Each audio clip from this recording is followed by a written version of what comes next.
Go ahead. Okay. All right. Well, thank you for coming to our presentation today. We'll have Rochelle speaking in just a minute. I won't take long here. Just want to raise a couple points. First of all, our annual general meeting is May 27th. So that would be the fourth Thursday in May. The annual general meeting will be done at 7 p.m. and the presentation will be at 7:30. So, and to those of you who are members, you should have received a proxy notice or when you got your last newsletter. If for some reason you're not able to make the virtual annual general meeting on the 27th. So again, just want to make people aware of that. And then, as I mentioned, the AGM will be at 7, and at 7:30 we'll have our presentation entitled "Off to Paradise Grove: A Railway History of Niagara-on-the-Lake, 1854 to 1859," by author Peter Mulcaster of Niagara-on-the-Lake, based on his book. So again, that'll be on May 27th, immediately after our AGM. So the presentation starts at the normal 7:30 time, but a half hour earlier. All members were encouraged to show up for AGM at 7 p.m. on the 27th of May. That's all I have to say today. So I will now, I believe it's Roger who will be introducing Rochelle. Thank you, Dave. Everybody hear me?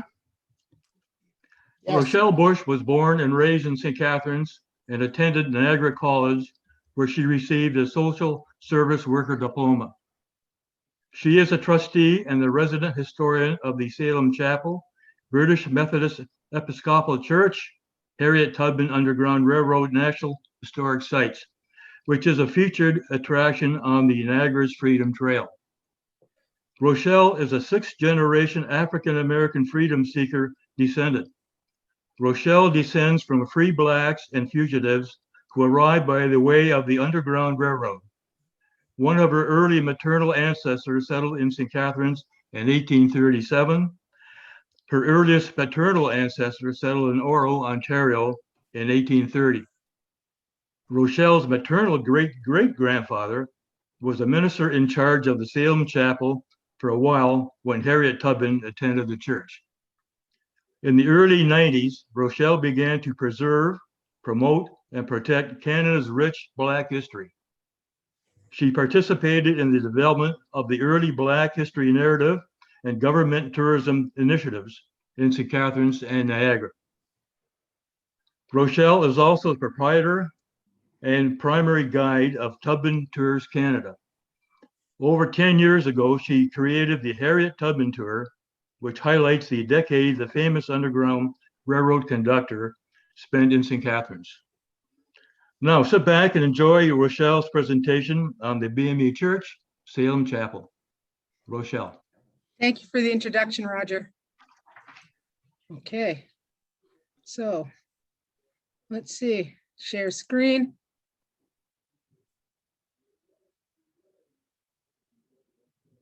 John, I just need to, here we go, thank you. And I want to get rid of myself. So what I've done is I have on my desktop my keynotes, my key points. So I want to thank everyone for attending tonight. So it's the history of the Salem Chapel, and it is just a light talk about the Salem Chapel. So for some of you, it's going to be a refresher. For others, it may be information that you did not know about the Salem Chapel. So it is mainstream information that's available online and it's accessible in library books. And I'll tell you about the books at the end, like the source material. So no forgotten or lost or new discoveries will be mentioned. But bear in mind, this is not a religious talk. It's not a political talk, and it's not an anti-racism talk. It's not a thorough history about the Salem Chapel. It's, again, just a brief overview. So I don't profess to know everything about the church because I'm always discovering something new, and that delights me. So for example, last month, going through some American abolitionist newspapers, I found out 2 other things that I did not know about the Salem Chapel that I am not going to share tonight. I'm saving it for another time. So with that said, the church's roots are of the family of Methodist churches. Methodism provides an orderly system of rules and regulations and places emphasis on the plain and simple gospel. Episcopal refers to the structure of governance which the church operates under. So to begin, how we began. So Reverend John Wesley, of course. So the Methodist denomination began in England with a group of men, including John Wesley, who's in the top left-hand corner, and his younger brother, Charles Wesley, who wrote many of the Methodist hymns. It was a movement within the Church of England, and again began in the 18th century. The Wesleyan brothers were Anglican, so bear that in mind. They founded the Holy Club at Oxford University, where John was a fellow and later a lecturer at Lincoln College.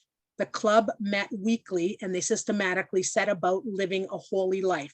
And they were taunted by other students there because of the way that they worshiped and the way that they perceived them to follow too many methods. So they were extremely methodical, and again, they were taunted about their religious affairs. So John was the leader of the club, and he took the mockery and used it as a badge of honor. So one thing about John Wesley, so I'm just skirting over his information, because in 1735, he was in Georgia. He preached to indigenous people. He also preached to enslaved African Americans, but he didn't spend a lot of time in the US. He returned to England shortly thereafter. But one thing about John Wesley and why there's so many followers of the Methodist denomination is because he was a staunch abolitionist. So Wesley advocated for the abolition of the slave trade, as well as slavery, and of course, prison reform. Fast forwarding to St. George's Methodist Church in Philadelphia. So part of his legacy, St. George's Methodist Church in Philadelphia is the oldest Methodist church in continuous use in the United States. So the congregation was founded in 1776, and it was initially the congregants met at a dock in Philadelphia. And in 1769, the group purchased a building. So that's it in the top corner on, well, just in the top left-hand side. So again, it was early on, so they still had not broken away from the Anglican Church. So the Methodist denomination wasn't formed until later on in the 18th century. 2 members. So just to go back to St. George's Church. So the top left corner, then you can see the inside of the sanctuary, pretty much how the church looks today in the bottom left-hand corner. And then of course, the church itself is a National Historic Site in the United States. So there were 2 people who were members of St. George's Church, both African-American males. One was Richard Allen and the other one was Absalom Jones. They became lay preachers. So Allen and Jones were lay ministers for St. George's Church in Philadelphia. Richard Allen was born into slavery in Philadelphia in 1760. He converted to Christianity and joined the Methodist Society at a young age of 17. With the approval of his enslaver, he evangelized his friends and his neighbors, so he preached to them. By 1780, he purchased his freedom and he assumed the name Allen. So when he was born, because he was enslaved, they just referred to him as Negro Richard. That's how his enslaver referred to him. So for 6 years after he purchased his freedom, he was evangelizing in South Carolina, New York, Maryland, Delaware, Pennsylvania, and he supported himself by working in the trades, such as carpentry, bricklaying, and he was a cobbler, and he also operated a salt wagon. What's important about his narrative? Well, one thing that's important about his narrative is that he attended the Methodist Christmas Conference when the Methodist Church was formed at Lovely Lane in Baltimore, Maryland in 1784. And at that time, he became a licensed preacher for the new denomination, and he was able to preach at St. George's Church. Absalom Jones was born into slavery as well in 1746 in Sussex County, Delaware. So he managed to teach himself how to read and write, and he used various books. Of course, the New Testament was one of them. At the age of 16, his enslaver sold him to a storekeeper in Philadelphia. In Philadelphia, he was permitted, his enslaver allowed him to attend a Quaker night school that was, designed just to teach African Americans, because we know that education was forbidden to those who were enslaved as well as free blacks. In 1770, Jones, he was 23 years old, he married an enslaved woman by the name of Mary. Through work, he saved his money to purchase Mary's freedom. And then 6 years later, he purchased his own freedom. And that is because any children that were born to an enslaved woman, the children would become enslaved themselves. But if the mother of the children was free, then the children would also be free. So Jones was smart in doing that because he wanted to make certain that any children that he had with Mary, they would be free. So Richard Allen and Absalom Jones most likely met when they were attending St. George's Methodist Church in Philadelphia. So as lay preachers, they were very successful in increasing the African American membership at St. George's Church. Well, this bothered many of the white members of St. George's Church. And at the time, they had just erected a new upper gallery or a balcony. And that's where they wanted to place African Americans, in particular, free blacks who were attending the church. So they started to move them in that direction. And then on one Sunday in 1786 November, Jones and Allen, who were lay preachers and were accustomed to being in the lower level, preaching, as well as attending or participating in prayer, as well as communion with white congregants. So on that Sunday, white members of the church decided they weren't having it anymore. So Jones, who was on his knees praying with his fellow comrades who were African American, was interrupted. One of the stewards of the church was pulling him by his shoulder, telling him to get up and go upstairs. This is in the middle of prayer service. Absalom Jones asked him to wait until after the prayer service was over. The steward said he would not. They continued to pray. When the prayer service was over, Absalom Jones got up. He was outraged, so were others. Allen witnessed this, and he spoke to Jones, and they all walked out of the church, never to return again. So that's where the split came from St. George's Methodist Church. Of course, they violated one of the sacred Methodist tenets, the abolition of slavery.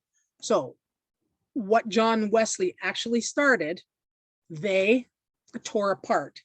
And part of that is because Methodism was on the rise, and there was a strong focus to have Southerners join the Methodist faith. And of course, that there was a conflict there because you couldn't follow John Wesley in Methodism as well as be an advocate for the abolition of slavery if you're a slaveholder. It just wasn't working. And of course, not everybody in the North, even though they were Northerners and they were anti-slavery sympathizers, were against slavery. And a lot of people, white Northerners, were prejudiced. So that was the outcome for Richard Allen and Absalom Jones.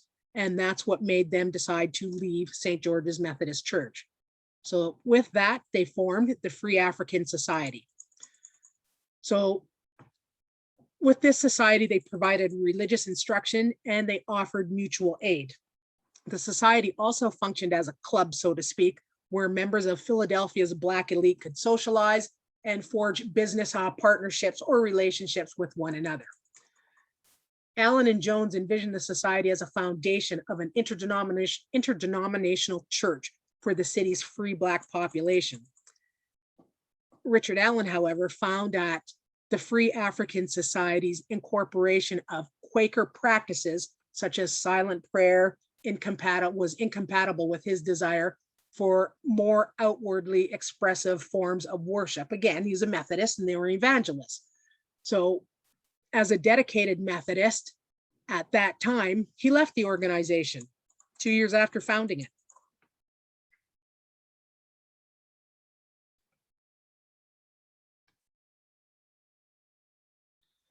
So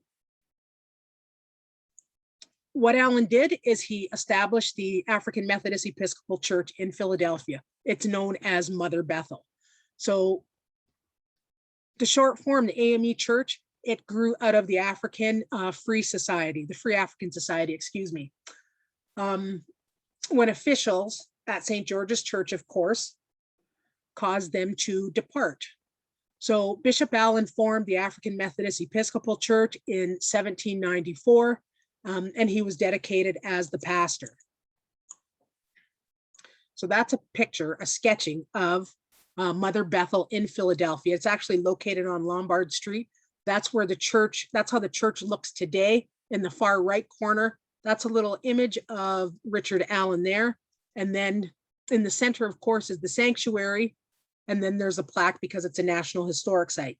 Now, Richard Allen eventually became Bishop Richard Allen, and he is actually buried inside the church. So it's also his resting place. His tomb is inside there.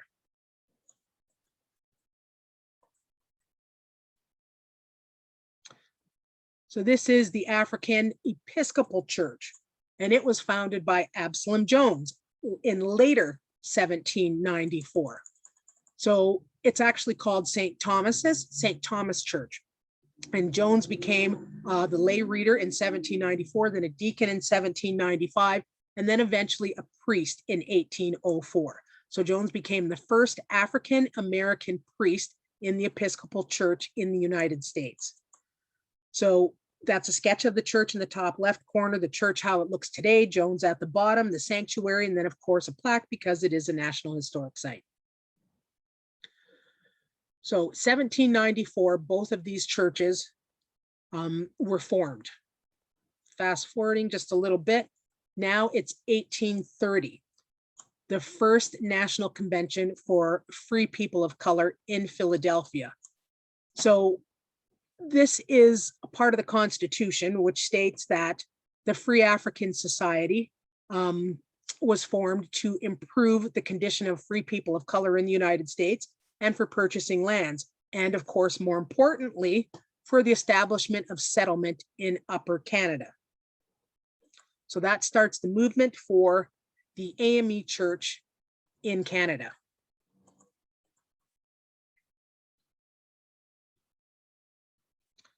So the African Methodist Episcopal Church in St. Catharines. So this is just a brief history. So the first church circa 1814 to 1820. Scholars have debated this for quite some time.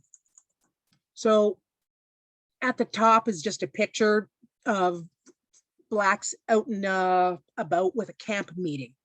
So it's a brief history of the BME Church in St. Catharines, and it indicates that Blacks held camp meetings from 1814 onwards. And that source comes from Donald G. Simpson, who was writing his dissertation because he was a PhD candidate in 1971, and it's titled Negroes in Ontario in the Early Times to 1870. That can be found at the St. Catharines Public Library, and it's also in his 2005 book, Under the North Star, Black Communities in Upper Canada. So that's the earliest account of 1814. And then, of course, when it comes to the Niagara's Freedom Trail, Owen Thomas writes that Black worshipers of the Methodist faith held prayer meetings in their homes first, and then around 1820, they constructed their first church of worship on Queenston Street. So if it was on Queenston Street, then it could be somewhere on the old Pierpoint property, somewhere. We don't know. We'll never know exactly where it was. But what we do know, and what has been oral tradition, I haven't found the source yet, and I keep searching for it because it's being said so often, that William Hamilton Merritt, as well as Oliver Phelps, relocated the Black community to the Geneva North Street area, but I'll get to that. So that's two accounts from 1814 and 1820, and here's the third one. So this is coming from A Concise History of Christianity in Canada, and it's by Murphy and Purin in 1996. And they state that in Upper Canada, the history of the African churches began with the formation of Salem Chapel in St. Catharines in 1820. So the second church, I just mentioned that Merritt and Phelps began to resettle the Black community over to the Geneva North Street area. So the land was purchased from both businessmen, so William Hamilton Merritt and Oliver Phelps. It was constructed between 1835 and 1840, and of course it was built by African-American freedom seekers.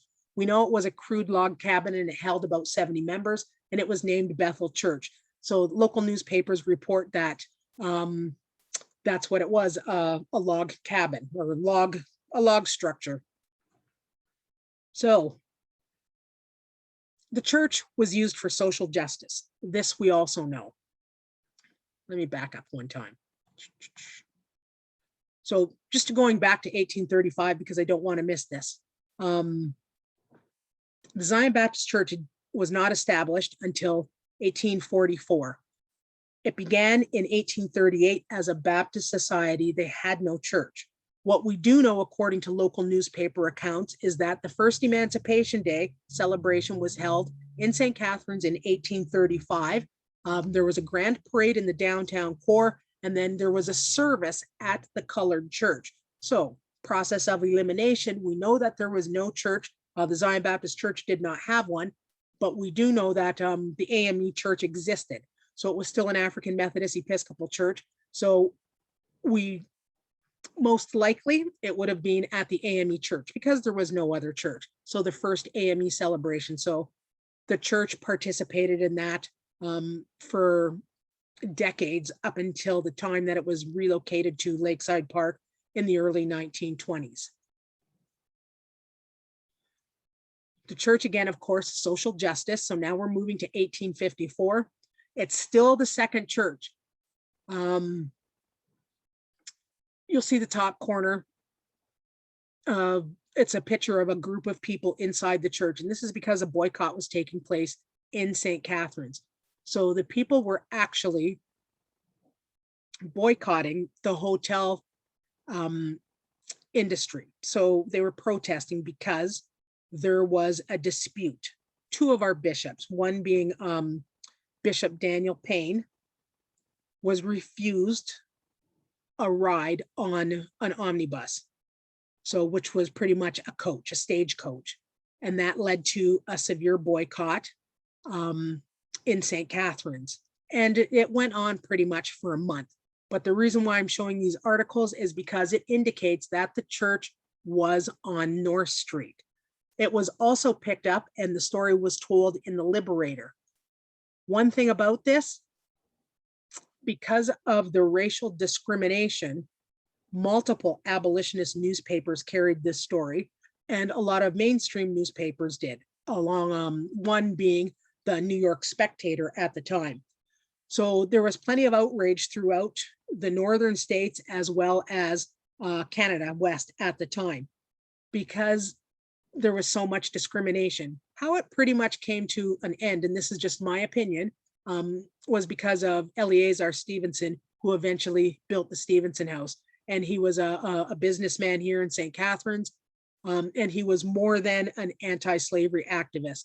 I will affirm that he was an abolitionist.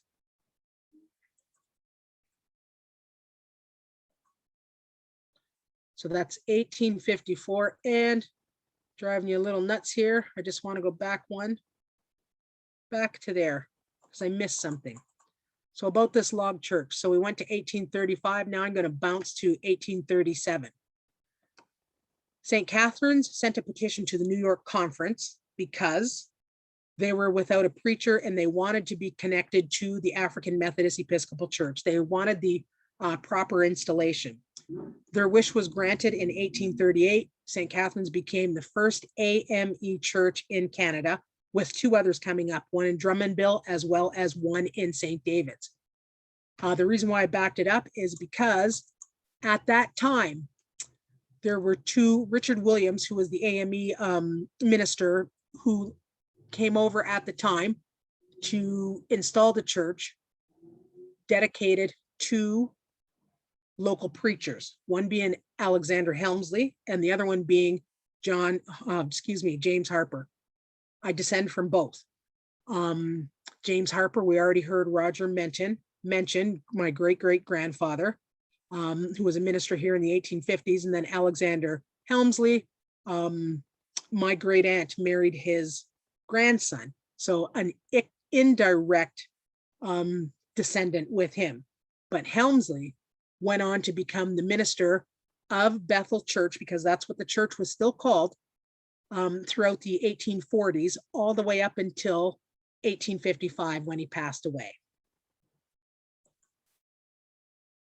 We already looked at that. So now we're at the third church. It was dedicated to the service of Almighty God on November 4th, 1855 by Bishop Daniel Payne. And I mentioned him earlier. He was the one that was abused during the boycotts. The third church was built because of the 1850 fugitive slave law that the US government passed. So with so many arriving by way of the Underground Railroad, so many people, the second church was too small. It only housed 70 members. This church, which is still the present day church, held about 200. So when the church was dedicated on November 4th, 1855, the newspaper accounts state that 195 members were in attendance, plus others. So it was a grand event, and Bishop Payne was there, of course. So that's pretty much how the church looked when it was built. So that's showing the original plank boards and, of course, the Gothic windows. So from the African Methodist Episcopal Church to the British Methodist Episcopal Church. Nobody wanted to go back to the United States for conferences because of the 1850 Fugitive Slave Act. So it was decided that we would sever our ties with the US to secure our safety and freedom. So with the British Methodist Episcopal churches were established, and we also wanted to show our loyalty to the British government.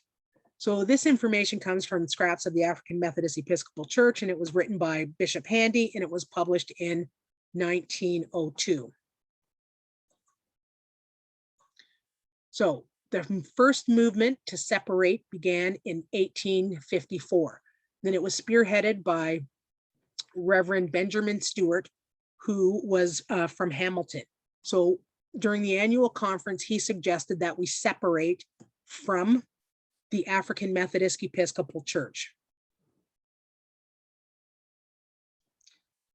So just indicating here, by 1856 at the General Conference, which was held in Chatham, the motion was put on the floor September 23rd, 1856.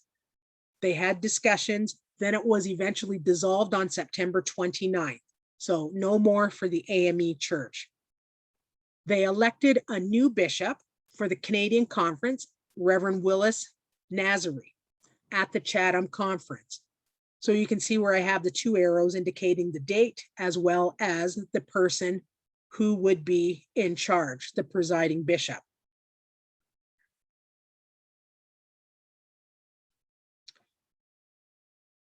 One of the individuals who was part of that signing authority, and of course I'm going to brag right now, is my 2 times great grandfather, Reverend James Harper. So I have the arrow pointing to him.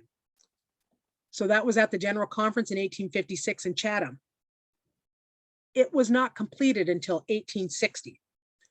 So for the next General Conference, which would be the second one under the umbrella of the British Methodist Episcopal Church, that was held in St. Catharines.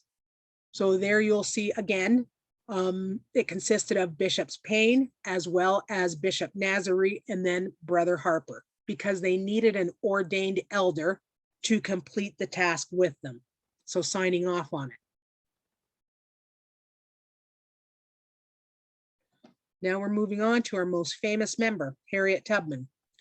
I don't know what to say about Tubman that you don't already know. So here's a lovely collage of all her different photographs, and there's, less than a dozen of her in existence. Harriet Tubman, the most famous Underground Railroad conductor of all time. And my hesitation is giving you the opportunity to look at the images rather than flying through them or moving too fast. Here are her routes to St. Catharines, and these can be found on the internet as well, but the primary source is Bound for the Promised Land, Harriet Tubman, Portrait of American Hero, written by Dr. Kate Clifford Larson. So you can see where Tubman is, and I'm going to use my little arrow key right now. So this is Dorchester County, where Harriet Tubman was born. Most times she was in Cambridge, also Talbot County, Baltimore, up in this area here, but she also crossed into Delaware quite a bit. So that's the triangular route. Her primary map getting out of Maryland, and then of course, Wilmington, Delaware, then on to Philadelphia, Pennsylvania. When we look at the one on the right-hand side, we see that we have Wilmington, Delaware, then we have Philadelphia. So again, another triangular route. So most times Tubman would go from Philadelphia, New York to Albany, Syracuse, Rochester, Buffalo, and then St. Catharines. This is the route that Frederick Douglass mentioned as well. He also included Baltimore. So there were 9 stops that Frederick Douglass said he was connected with, and the last stop being St. Catharines. But Tubman would also cut through Pennsylvania, and you'll see in the center where there's Elmira, where John Jones, famed abolitionist, was as well. So he worked closely with Frederick Douglass, as well as Jermaine Logan and many other abolitionists in New York State. This is a depiction of Harriet Tubman crossing the suspension bridge. It was produced by Jerry Pickney, and if you count them, there's 11 freedom seekers with her. And then there's, of course, is Harriet Tubman's famous quote in St. Catharines. One of the sentences that they usually highlight from that is where Harriet Tubman says, "I think slavery is the next thing to hell." So that's used most often from this quote. And it's Tubman who was speaking to Benjamin Drew, a Boston abolitionist, who arrived in April 1855, and he stayed for quite a long time, almost 2 months. He did not depart until June 4th, 1855, because most of his time he was interviewing freedom seekers, and he spent a lot of his time with the Reverend Hiram Wilson.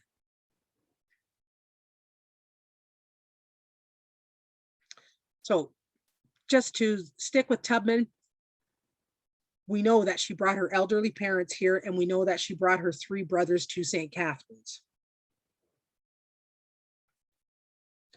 So now we're moving forward to 1896, and you will see St. Catharines, Ontario. That's where we had one of our annual conferences. It was the 40th. But I'm highlighting this to show you how the church was still known as Bethel Church.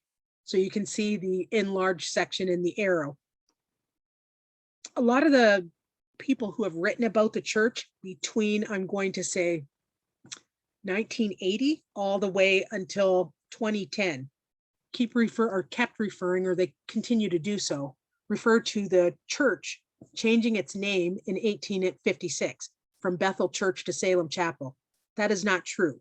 We were known as Bethel Church all the way up until 1957, and I will get to that momentarily as well.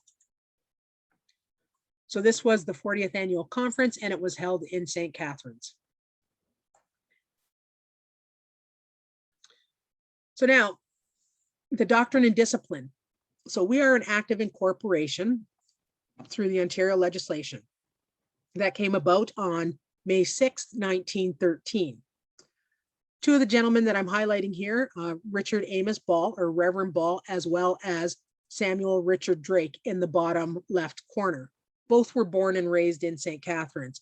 Reverend Ball was born here in 1845. He was the one who wrote Harriet Tubman's obituary, the only Canadian one, and it was published in the Toronto Globe on April 2nd, 1913. Reverend Ball remembers her as a young lad, and he spoke extensively about Harriet Tubman in the obituary and some of her work. And he also went on to write another article in 1924 where he spoke about Harriet Tubman. Sadly, with that article, the journalist, because I'm not going to blame it on Reverend Ball, no chance, stated that Harriet Tubman, the journalist mixed it up, attended the church in Chatham. So in that article, he confuses St. Catharines with Chatham in one area. And that pretty much taints the entire article, for me anyways. Samuel Drake, he was born here in 1874, but his father was one of the lay preachers at the Salem Chapel. So the AME Church first, and then the BME Church. And then Reverend Drake went on to be the general superintendent, and he was the general superintendent at the time that the act of incorporation took place in 1913. Reverend Ball was instrumental with the Ball Jubilee Singers, and Reverend Drake was instrumental with a lot of the work that was happening with the BME churches, because he worked closely with William Briggs and the Methodist House in Toronto.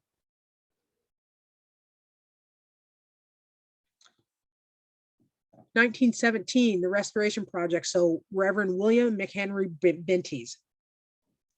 So according to John Jackson and Sheila Wilson in St. Catharines, Canada's Canal City, so in their book, The reason why the church was closed for a period of time in 1917 is because there was an economic slump that was taking place, and the church actually, like many other buildings in the city, had to submit for a permit. So, and the permit was for the back extension. So the lower level stairs to enter the church at the back, they wanted to actually build that. So have it constructed in the back of the church. So that's why it was closed for a period of time. So the members of the church, those who could afford to, donated $1 or more for the reopening on December 2nd on 1917. December 2nd is an important day for people of African descent because it's John Brown Day. That's the day he was hung. And for those of you that don't know, John Brown was the greatest white abolitionist that ever lived, and he is still celebrated in African American communities to this day. I can tell you, we still celebrate him at the Salem Chapel. He is highly revered. 10 of the family historic surnames are still in St. Catharines currently. Bragging rights about Reverend William McHenry Vinties. So he was from Cuba. He moved to the United States. His wife hails from Chatham. He is connected to Auburn, New York. He knew Sister Tubman. And his son, Bill Vinties, married my mother's youngest sister, Lorna Harper.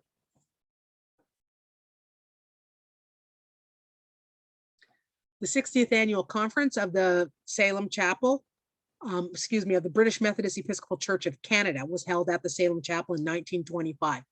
So that picture was actually taken in 1925, and how I discovered that date was just by going through the conference list. And you can see that some of the people are wearing ribbons, so it could only be one or the other.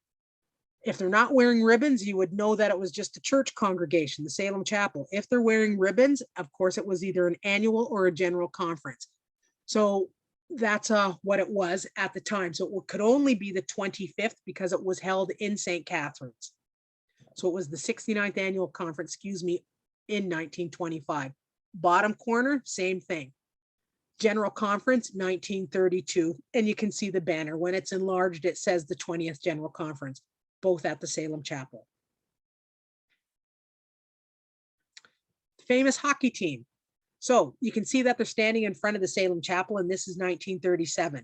You'll see in the red where I took out Canada because that's not true. There were leagues in Nova Scotia at the same time. It's just that in 1937, they didn't know it. So that's why they made the claim that it was all of Canada. So bragging rights again, some of my relatives. To the left, the man in the hat. Next to him, my step-grandfather, Chester Smith. And then in the front row, left-hand side, the first, well, in the second to the left, Ted Wilkinson, my uncle, as well as Wilford Bell, another uncle. So, and I say this because of my strong connection that I'm very proud of with the Salem Chapel. And then, of course, some of the other gentlemen are Dorseys, who are also cousins because of Reverend Hemsley. So through that genealogy. The hockey team, of course, they were all members of the Salem Chapel. And there's a nice write-up about the hockey team. Female who was writing her master's at Brock University a couple of years ago, did extensive research, and you can find the information online. So the hockey team actually started in 1932, I believe, and it was known as the Orioles. Afterwards, it became the Transporters. So her master's is online, and you can find it and read up more about the hockey team because it was an amazing team. Madrigal singers, circa 1940, like the Ball Jubilee singers, they sang in other areas of St. Catharines. The Jubilee singers, they went all across Southern Ontario as well as into the United States. The Madrigal singers, they pretty much served the Niagara area.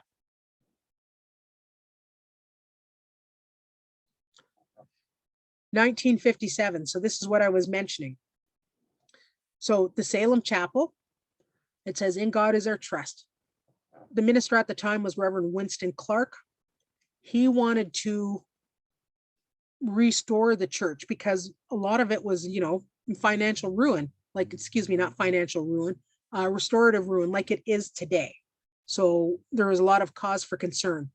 They needed a new roof. And I found out about a month ago, speaking with an elderly woman from the Jewish community who indicated that she heard that between 1955 and 1957, that it was members of the Jewish faith that paid for the restoration for the roof.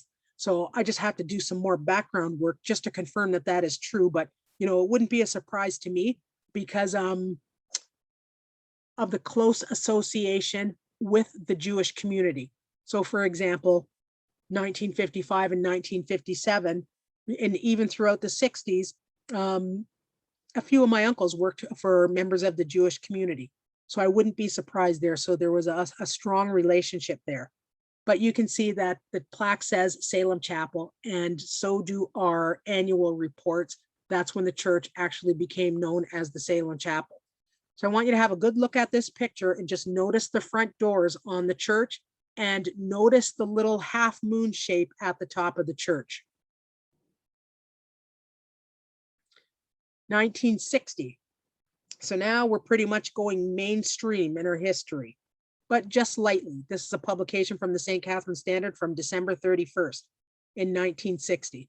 Prior to this, African Americans, of course, were visiting the church. They knew about Harriet Tubman, and during the Emancipation Day celebrations, they would either attend the Salem Chapel or later on, or excuse me, I should say earlier, when the Zion Baptist Church was still in operation and it was only about 100 meters down the street, they would attend that church. But African Americans definitely knew the history of both churches. So again, look at the doors and look at the half moon shape. Reverend Addie Ailstock. So in 1951, Reverend Ailstock was ordained a minister, becoming the first ordained woman minister in the BME Church and the first African-Canadian woman minister in Canada.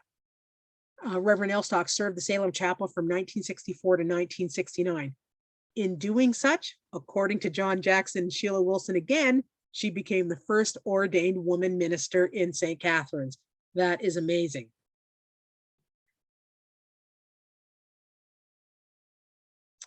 (1975) restoration.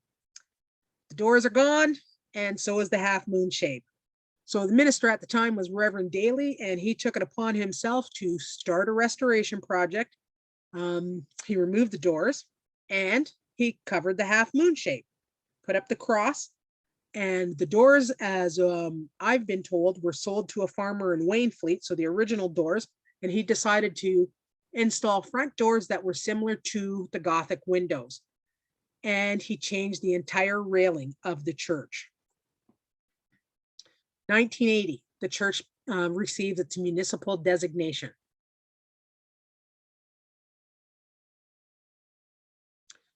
1984, the bicentennial for Butler's Rangers and Richard Pierpoint is commemorated.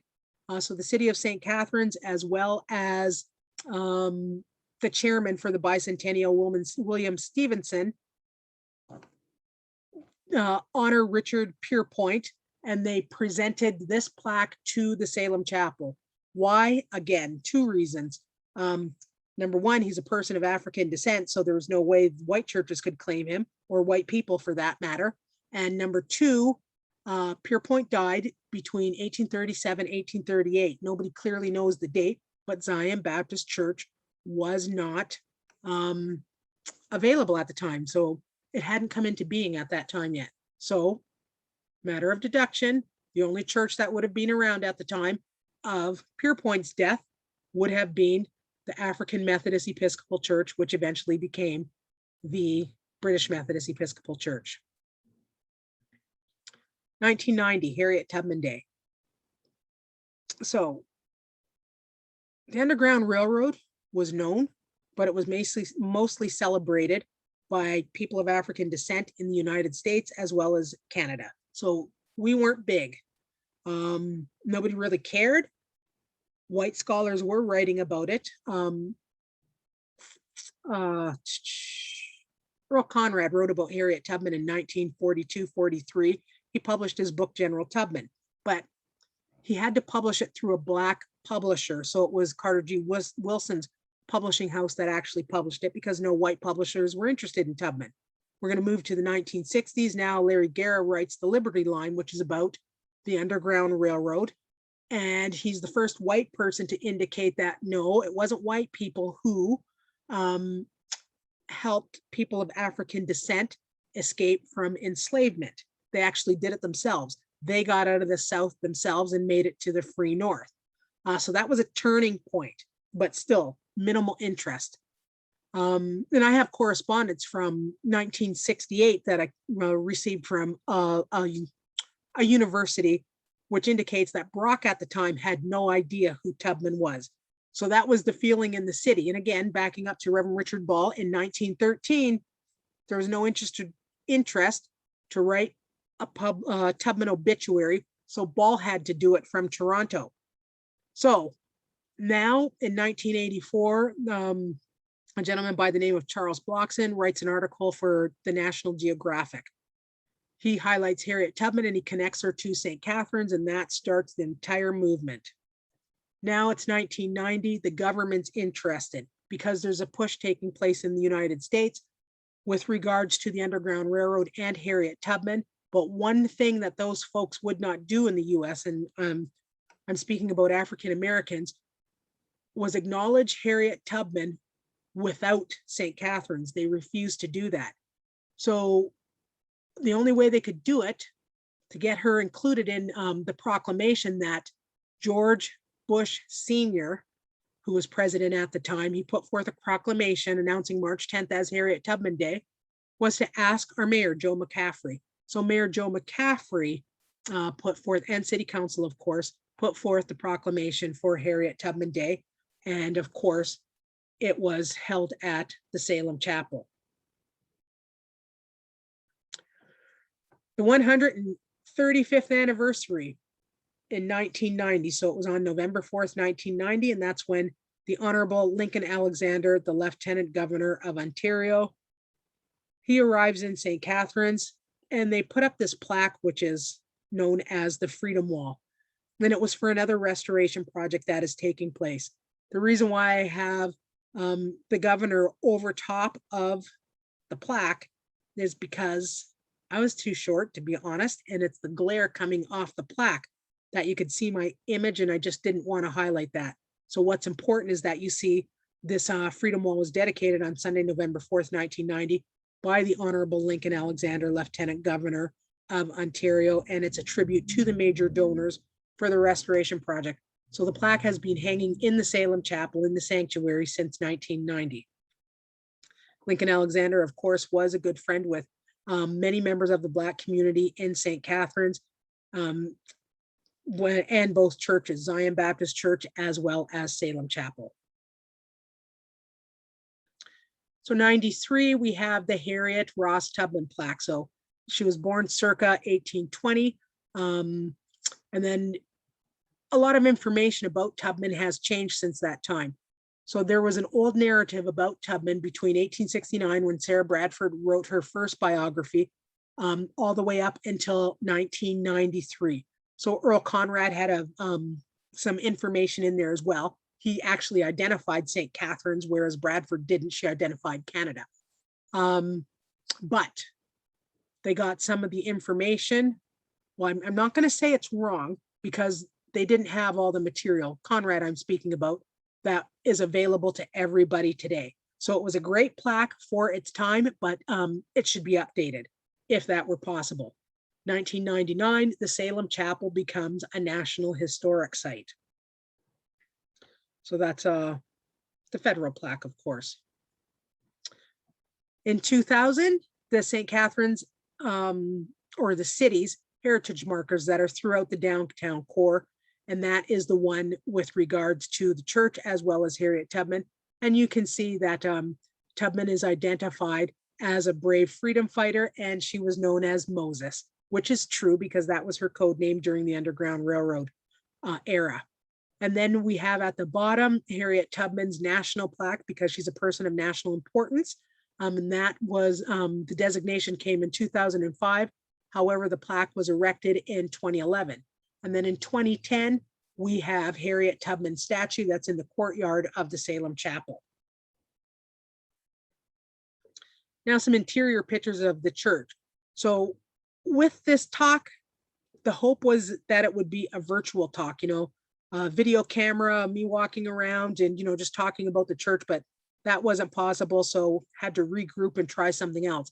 Not many people have been inside of the church, so I can't say that everybody who's attending this talk has been present. So this is the upper balcony, how it looked earlier this month. So at the beginning of the month, some of it has changed right now because, of course, the restoration project is taking place. It's come to a halt right now because we're under the lockdown order, so it has stopped.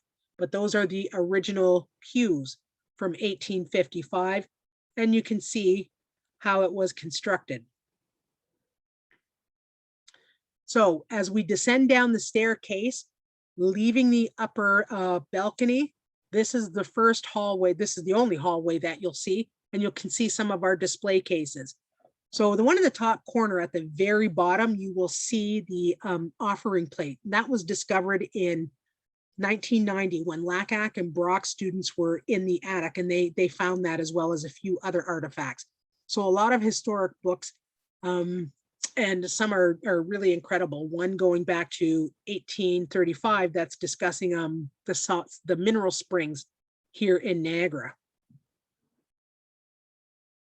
So this is the last glimpse of it. So see how the flooring is, all that's going to change. This is the sanctuary. So the pews, the brown pews that you're looking at there, they came in 1955, 57 when Reverend Clark was spearheading that restoration project. But this is how the sanctuary looks. And at the top, you can see at the bottom left picture, when you're looking at the pictorial quilt that's hanging in the balcony, that's exactly what it is, a pictorial quilt. So it's showing Africa, the transatlantic slave trade, so crossing the Atlantic, and then you're placed anywhere in the southern United States. So people of African descent, and it was made by a local artist here in St. Catharines, and it's a beautiful quilt when you look at it up front or up close. So that's the original pulpit, two of the original wrought iron rails, and one of the original pews. So they are on display in the sanctuary for visitors. Because the Salem Chapel, of course, after 1990 became a sacred destination visitor attraction. And it actually grew after the Niagara's Freedom Trail was developed. And then, it's gradually growing more as more awareness is brought about with the church's connection to Harriet Tubman and, of course, freedom seekers who constructed the Salem Chapel. So the fan in the right side, again, Lackack and Brock students and an architect company, local one, found the fan in the attic, and they dated it to 1855. The communion cups, so they are the originals, and they date from, 1897. So these are just some artifacts that visitors have a look at. The lower level, this is all going to change. And yeah, so just a display of Harriet Tubman. So sure, just got to get my bearings.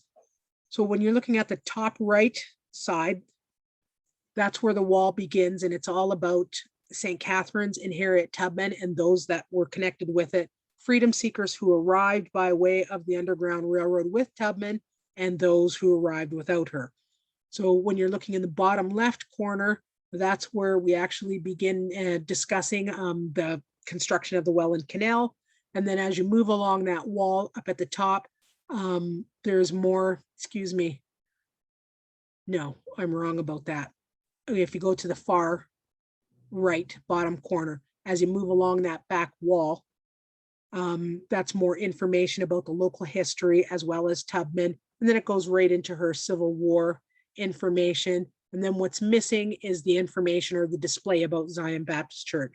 So that's pretty much a look of the lower level of the church as it is today, and that's going to change. Walnut timbers. So the history about them, and that's what the church was constructed out of, So when we received our municipal designation in 1980, it was believed then that the church was constructed out of walnut timbers that were brought in from Niagara-on-the-Lake. So that's one of them that's on display. If we were to move the entire lower level ceiling, it would be nothing but walnut timbers. On that log, you can see part of the bark that's on the walnut timbers, but underneath, if you again remove the ceiling tiles, a lot of the bark is still on the logs. So that's how the church was constructed, and that is not going to be covered up. We're going to try and make as much of it as visible as possible. And that's a wrap. With special thanks to the Historical Society of St. Catharines for inviting me to speak, and to everyone for attending this virtual presentation. So as Roger mentioned, I do have a tour company, Tubman Tours Canada, and you're welcome to follow me on Facebook. As a matter of fact, I would love that. The only information that I provide is pretty much local history. I try to gear it to that, of course, lots about Tubman, and it's pretty light stuff. It's a history site, and that's it. Thank you so much. So I'm going to stop sharing now, and that's it.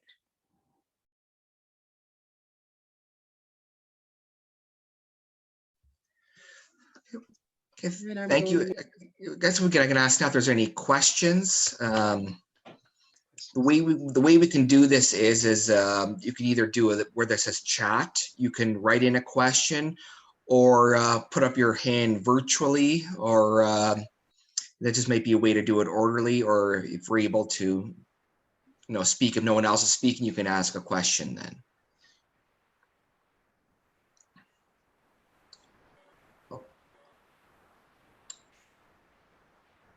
See, John has put his virtual hand up. You have a question. Rochelle, do you know why they changed the name to the Salem Chapel? No, that's the greatest question. So even in the annual conference paper that took place in 1958, no indication. There's a book that was written in 1976 by Reverend Mrs. Markham, and it's called The Apostles. She does not state why. The problem is the Reverend Winston Clark papers. So his wife was living in Windsor. About 6 months ago, she moved to the United States, New Jersey, with her daughter, and she still has his papers, but everybody wants them. We have no idea. Great question. Thank you. I looked up what the meaning of the word Salem was, and in Hebrew, it means peace. Mm-hmm. But Yes. in Arabic, it means safety. And I thought maybe that's why they chose Salem, but to get it from an Arabic thing for a Christian church, kind of surprising. Yeah, it wouldn't be Arabic. Well, you know what? I shouldn't say that, because we were Mohammedans before we were captured Africans, right? We were Ishmaelites. So who knows? And Reverend Clark was a doctor of divinity, so it wasn't like he was uneducated. He was a PhD. So I can't speculate on that one. Hopefully, I'll uncover the truth one day.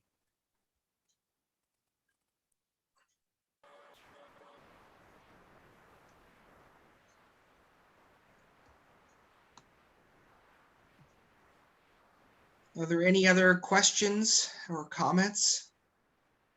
Did you know anything about the naming of the Harriet Tubman School? How that came about? It was the DSBN board that decided on that. So they did that on their own. I was going to say, did they consult with you or anybody? No, no one. So they did that for Tubman as well as the William Hamilton Merit School. They consulted with no one, just amongst themselves. Could I ask a question? Yes. Rochelle, recently, some of us from the Historical Society have received information about the Harriet Tubman's actual place of her home back in the United States. And Kate Larson has been quoted as saying it's actually been found. Can you speak about that at all at this point? I watched the live announcement Yeah. that was happening. But no, I can't speak to it. I think it's a great discovery. The only thing I want to know, and I've put it out there, I've asked a few people, is about that cement floor. That's it. Okay. So I want to know when they date the cement, what they're discover, what they find. So how old is that cement floor? And they can do that because they're archaeologists.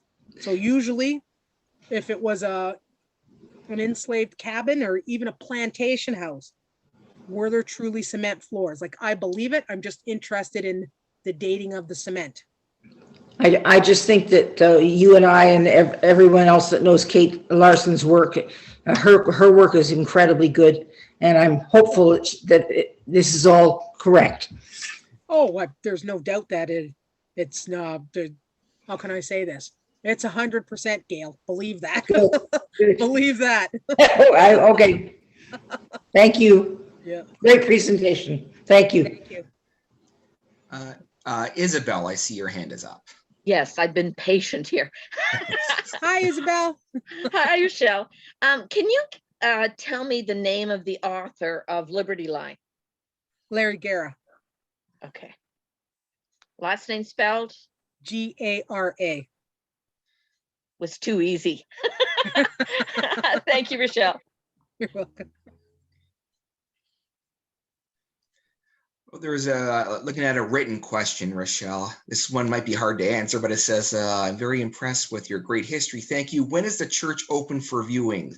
Now, I understand we're in a bit of unusual times here, but when things do return to some sense of normalcy, when is the church typically open for viewings? Well, yeah.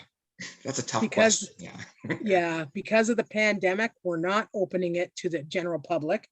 And we're moving forward with the restoration. Mhm. So there's going to be safety concerns. So everybody who goes inside the church, we do have the insurance to cover them. We just don't want anybody falling and tripping. Like when they remove the ceiling or the lower level staircase, I mean, what's the point of going in there? But I am taking a lot of pictures and video. So anytime after that. So my gut is telling me, you ready? The fall of 2022. Fingers crossed. Well, we won't hold you to that, but I'm sure we'll hear about it, and that's good news to hear the restoration is at least going along. Were there any other questions? Just scrolling down to see if anyone has put their hand up virtually, because I just can't see all the names there. Was there anything else or anyone else who had any questions or comments? I do. Sure, go ahead. Yeah, Phil here. Yeah, hi, Rochelle. Hi. Yeah, hi, nice presentation. You Thank you. mentioned, yeah, you're welcome. You mentioned the Zion Church. Where was that? And was it also one of the British Methodist Episcopal churches? No, it's part of the Amherstburg Baptist Association. And do you know where Storm Hairdressing is on Geneva Street? Yeah, no, I'm not quite sure, no. It's on the same side as the BME, Yeah, but closer to Church Street.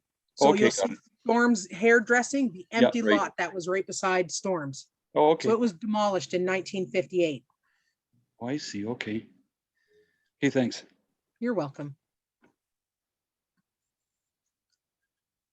Okay, was there any other questions or comments? I don't see any hands up, but certainly if you have any questions, just feel free to blurt them out now. Rochelle, Yes. I had a question. A few years ago, the Horticultural Society of St. Catharines got involved helping to do a lot of landscaping at the church, and a lot of volunteers were helping to, maintain it. Now, is that still do you still have that partnership with the St. Catharines Horticultural Society I was really pleased with that initiative, as well as taking the billboard down that was right by the BME Church. I was involved in getting that down because I felt it was a distraction to the beauty of the church. So those were two things that we were trying to do to help with the overall aesthetics from the outside of the church. And I wasn't sure whether that was still in effect with the church. Yes, well, yes and no, because to my knowledge, the Green Committee was dissolved. The Horticultural Society still stops by. We had a member of the Horticultural Society walk through the courtyard, I'm going to say 6 weeks ago, and she was horrified at the way the courtyard looks. Now, with all cities, even little hamlets like Niagara-on-the-Lake, but Niagara-on-the-Lake is not, I got a lack of a better word. Well, I'll just say doesn't have the problem. We have a high volume homeless and people with addiction problems in the downtown core of St. Catharines, and that includes Salem Chapel. So we have people who are frequent visitors, and some of them have severe mental health issues. Those with a drug problem use the foliage as cover. Oh, Yes. So in the summertime, we can find up to 5 needles a day. Those with mental health issues, some of them use the church as well as other spots in the downtown core. Like, I'm not going to name them, but they don't care that it's a church as a porta potty. One person with mental health issues, and most of them stand there and they talk to the Harriet Tubman statue. But there is one individual who will not stop tearing apart the foliage. So what the individual did is he literally by hand dug up half of the plants. They're gone. He took our berry tree and he split it in half, snapped it. Yeah. And this was just last summer. Why? Because there's no high traffic because of the pandemic. So it's not just a problem for Salem Chapel, it's everywhere. So hopefully when the pandemic's finished, we can get back to, restoring the garden again, because once upon a time it was beautiful. And I want to state that we have cameras at the Salem Chapel and it doesn't matter. There's not much anybody can do. We can't call the police. We've been told to do that 1,000 times. Like, what would make people think that we haven't done that already? What are they going to do? There's not much that they can do. These people have addictions and they have mental health issues. So there's not much we can do other than just continually clean it up. That's it. I mean, it's a sad state of affairs, but that's how we're living in society today. And not just Canada, United States, all over Europe, everywhere. It's everywhere. And the church is an area where they just love to hang out. Why? Because they enjoy the little courtyard, and many, I kid you not, have a full conversation with that statue. Oh, they do. Like, kind of first, nice. Yeah, they do. They do. Thanks for the update. Oh, Yeah. you're welcome.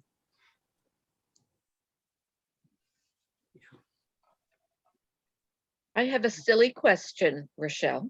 Sure. The recipe for the cornbread for the Harriet Tubman dinners, Buttermilk. is that? I was going to Buttermilk. say, do you have that, in a recipe book anywhere that we could latch on to? Well, I can get it for you, but yeah, the secret is the buttermilk and letting it soak. Okay. You have to let it soak for a period of time. Otherwise, it's grainy. My favorite thing about the dinners, aside from the church, I mean. Thank you. Yeah.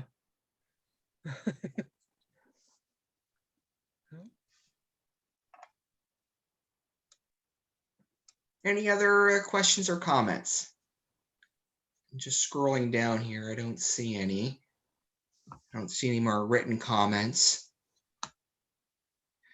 So if that's, I think that's about it. Yeah, a lot of nice comments, I should say, Rochelle here. Thank you on your presentation. I noticed here.